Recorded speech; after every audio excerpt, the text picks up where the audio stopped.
I was going over Snoqualmie Pass for some reason. I don't know. But not thinking about anything. And then all of a sudden, just out of nowhere, I don't think, I didn't lose consciousness. I didn't run off the road or anything. But there were just people everywhere. It was no more mountains. It was just hundreds and thousands of people. And they were in all kinds of costumes and all colors of faces. And they sang that song to me. They sang that, "No one told me." And I stopped the car and immediately wrote the verse, "Old soul heart," and didn't think much about it. I thought, wow, that was a nice, great experience.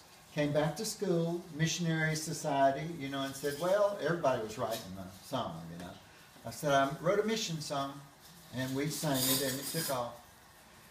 30 years later, in mission school, Thursday night, we were so discouraged, we were so tired, and I was saying, Lord, is this really what you want us to do? Brother Nichols, who was head of all of Central and South America for the Assemblies of God, was speaking that night.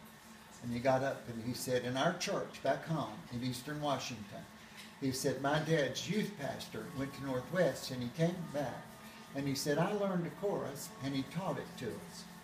And he said, in the darkest days in South America, when we were on the mission field, and I would be ready to quit, he said, this chorus would come to my mind, and he sat down and he started to sing. No one told me Jesus loved me.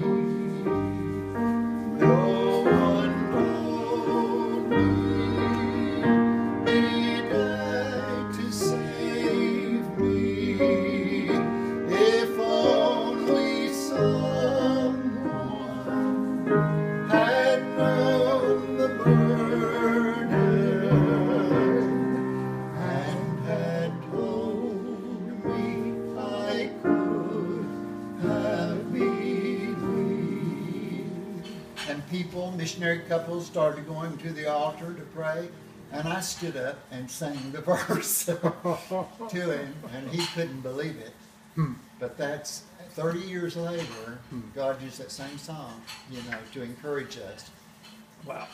And It's incredible. that's incredible. That's just something, so.